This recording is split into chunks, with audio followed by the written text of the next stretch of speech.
आपल्याला माहिती आहे का, आयुर्वेदमध्ये जसं वात पित्त कफ असतं तसं होमिओपॅथीमध्ये डिसीजचं रूट काय असतं.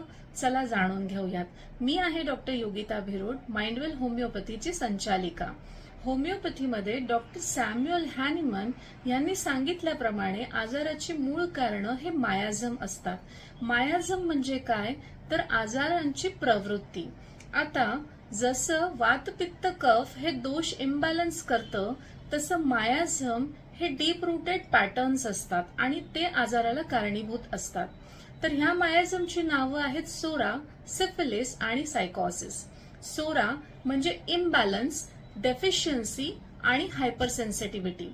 सायकोसिस म्हणजे ओव्हरग्रोथ, एक्सेस आणि अक्युमुलेशन. आणि सिफिलिस म्हणजे डिस्ट्रक्शन आणि डिजनरेशन. तर हे सिम्पटम्स नाहीयेत, हे आजारांचे डीप रूटेड लक्षणं आहेत आणि पॅटर्न्स आहेत.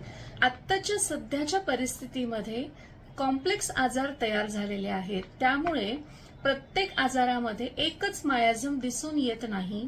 पेशंटमध्ये तिन्ही प्रकारांचे एकत्रित मायाझम आणि त्यांची लक्षणंही दिसून येतात. त्यामुळे प्रत्येक आजार आणि प्रत्येक पेशंट हा इंडिव्हिज्युअल आहे आणि प्रत्येक पेशंटची त्या आजारासाठी रिॲक्ट करण्याची आणि ती आजार सहन करण्याची कपॅसिटी सुद्धा वेगवेगळी आहे. त्यासोबतच त्याला अन्य सुद्धा आजार होण्याचे पॅटर्न सुद्धा वेगवेगळे आहे. त्यामुळे एक होमिओपॅथिक डॉक्टर हा इंडिव्हिज्युअलायझेशन करून मग औषध देत असतो, जी होमिओपॅथीची खरी ताकद आहे.